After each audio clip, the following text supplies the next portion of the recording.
ఈ పెద్దవాళ్ళు పాపం ఈ పెద్దవాళ్ళు ఎప్పుడూ ఇంతే. ముందస్తుగా వాళ్ళ మాట వినాలి అంటారు కదా.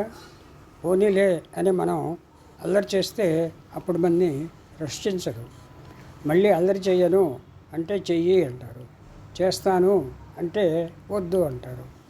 ఎప్పుడు మనమే వాళ్ళ మాట వినాలి అంటారు. ఒక్కసారైనా వాళ్ళు మన మాట వినరు. అంతెందుకు, ఇప్పుడు పాపం బాగా చిన్నపిల్లలు ఉంటారా, వాళ్ళకి కొంచెం తెలుగు వస్తుంది చూడు, అప్పుడేమో ఎవరూ లేకుండా కొంచెం మాట్లాడతారు. ఈ అమ్మ నాన్న బామ్మ ఇలాంటి వాళ్ళు ఎలాగో వినేస్తారు. అప్పుడు లావుపాటి పక్కింటి పిన్ని గారు వాళ్ళ మొగుడు అలాంటి వాళ్ళు మన ఇంటికి వస్తారా, అప్పుడేమో ఈ పాపాయిని కూర్చోబెట్టి నీ పేరు చెప్పు అంటారు. పాపం ఆ పాపాయికి బాగా తెలుగు రాదు కదా, దానికి భయం వేసి చెప్పదు. అప్పుడేమో ఈ లావుపాటి పెద్దవాళ్ళందరూ చుట్టూ నించుని చెప్పు చెప్పు చెప్పు అని కేకలు వేస్తారు కదా. పాపాయికి కోపం వచ్చేస్తుంది.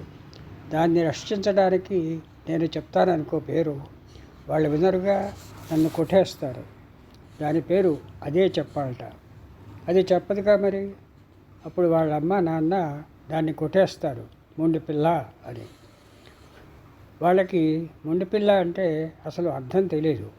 నాకు తెలుసు అనుకో. లావుపాటి పక్కింటి పిన్ని గారు ఒకసారి పేరంటానికి వెళ్ళి వాళ్ళ పాపని ఎత్తుకుంటుంది కదా. అప్పుడు పాప సంక దిగరంటుంది కదా. వాళ్ళ అమ్మ పిలిచినా, వాళ్ళ నాన్న బామ్మ పిలిచినా రాను పో ఉంటుంది. ఆఖరికి ఇంకో పాపాయి వచ్చి ఉంగా భాషలో ఆలుకుందాం వస్తావే అని పిలిచినా సరే లాను పో అంటుందే, అది మొండిపిల్ల. ఏమిటో ఈ ప్రపంచంలో బోళ్ళు రకాల పిల్లలు, బోళ్ళు రకాల పెద్దవాళ్ళు. నేను అప్పుడప్పుడు ఆశ్చర్యపడి పోయేస్తుంటాను. ఐడియాలు, అభిప్రాయాలు. ఇదిగో మరే, నా దగ్గర కూడా ఐడియాలు అభిప్రాయాలు ఉన్నాయి తెలుసా. ఒక బాబాయ్ దగ్గరే ఉన్నాయి అనుకున్నా కానీ ఇప్పుడే సినిమా స్టూడియోకి వెళ్ళాక నాకు ఈ సంగతి గబుక్కుని తెలిసిపోయింది.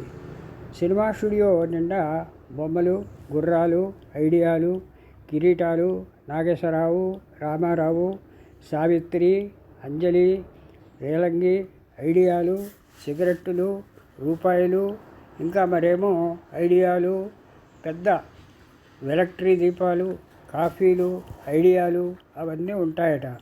ఇలా అని బాబాయ్ చెప్పాడు. మనం స్టూడియోకి వెడితే మనకి బోళ్ళు ఐడియాలు వచ్చేస్తాయి. ఆశ్చర్యపడిపోయేస్తామన్నమాట.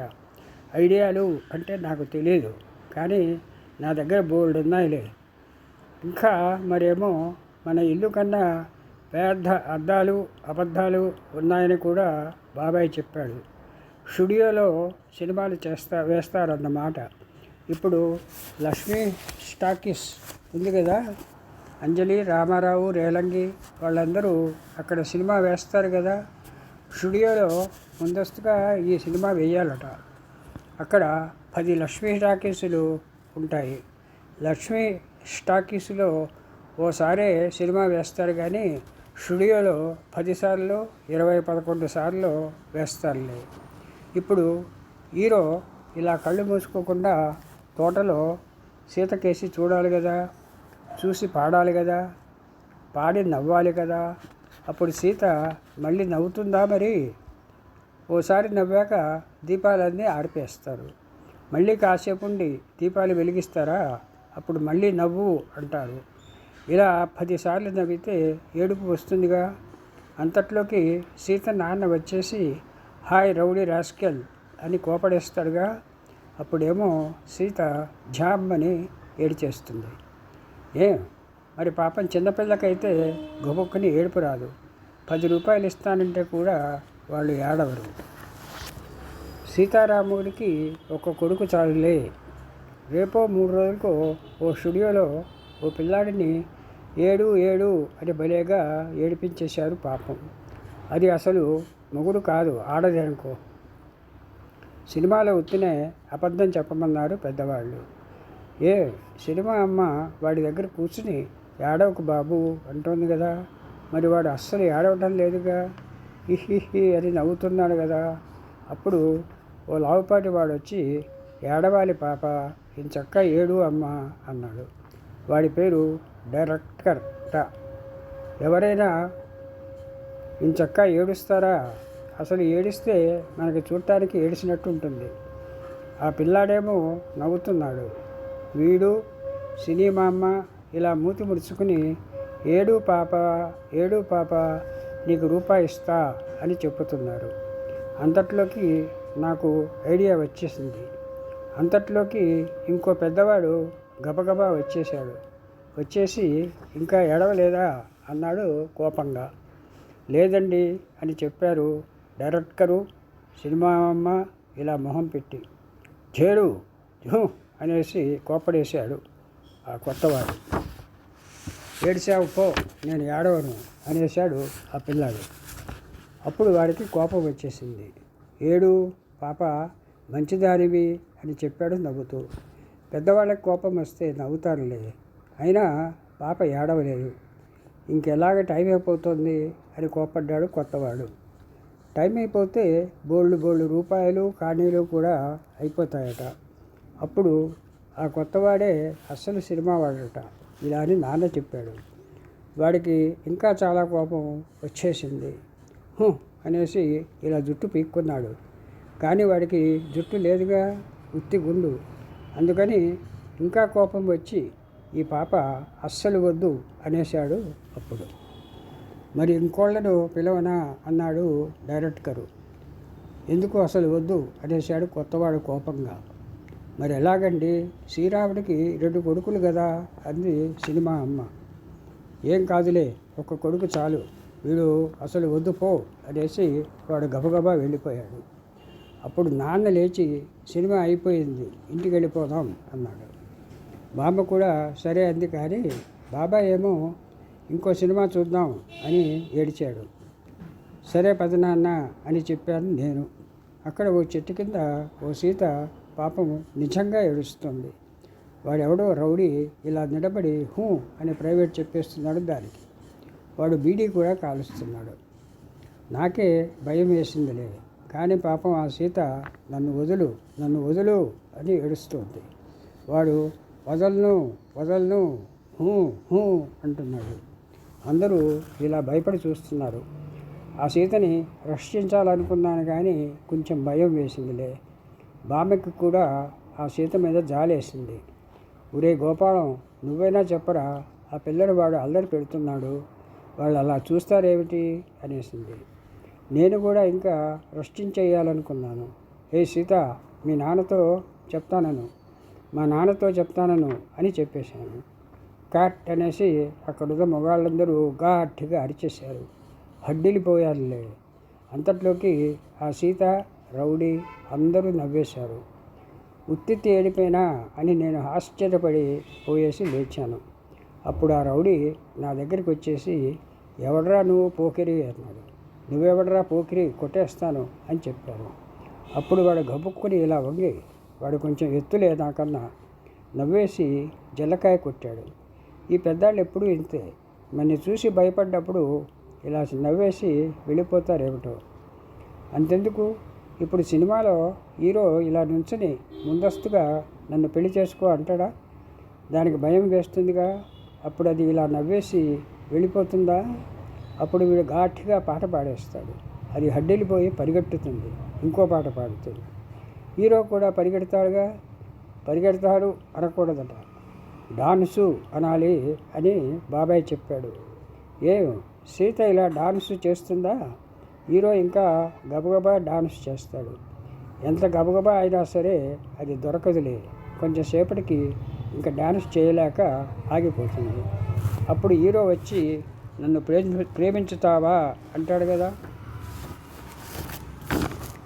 ప్రేమించుతావా అంటే నాకు తెలీదు, బాబాయికి తెలియదట, ఎవరికీ తెలియదు అని నాన్న చెప్పాడు. అప్పుడు సీత ప్రేమించుతాను అంటుంది. నిజంగానే అంటాడు హీరో. అలా అని సీత చెయ్యి ఘాటుగా పట్టుకుంటాడు. నిజంగానో కాదో చూడటానికని మళ్ళీ పాట పాడుతాడు చెయ్యి పట్టుకుని. ఇంకా సీత పారిపోలేదుగా. అప్పుడు సీత వాడి వైపు ఇలా చూస్తుంది. ఇంకా ఏడిపించకూడదని వాడు పాట మానేస్తాడు. ఇంటర్వెల్. సీతారాముడికి ఒక్క కొడుకు చాలులేదు. వంటింట్లో 100 రూపాయల కేసు కథ. బాబోయ్ అని ఘాటిగా కేకపెట్టింది బామ్మ. ముందస్తుగా బాబాయి రిక్వెస్ట్ రావు హడలిపోయారు. నేను కూడా కొంచెం హడ్డిలిపోయాను. ఎందుకంటే బామ్మ అలా కేక వేస్తే మనకి డేంజర్ లేదు. తేలి కుట్టితే బామ్మ అలా బాబోయ్ అంటుంది. ఒక్కోసారి మనం జటకా తోలటానికి బీడీలు తెస్తామా? అవి బామ్మ ఒత్తుల పెట్టెలో దాచుకుంటామా? బామ్మ అవి చూసినా సరే తేలి కుట్టినలాగే బాబాయ్ అంటుంది.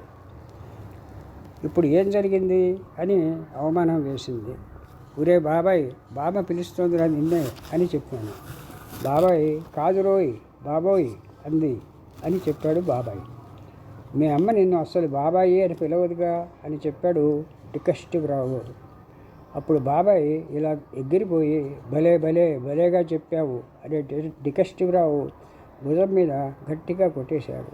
వాడు పాపం అడుగు మించి దభీమని పడిపోయేశాడు. డిటెక్టివ్ రావు అంటే నాకు తెలీదు, బాబాయికి తెలీదు, వాడికి కూడా తెలియదట. వాడికి కూనీలు అంటే ఇష్టంట. కూనీలు అంటే నాకు తెలియదు. డిటెక్టివ్ రావుకి పెద్ద మీసాలు ఉన్నాయి. డిటెక్టివ్ చేసినప్పుడు అవి పెట్టుకోవాలట. అప్పుడు తుపాకీ కూడా పట్టుకోవాలట. డిటెక్టివ్ రావు మళ్ళీ మెట్లు ఎక్కి అరుగు మీద కూర్చున్నాడా?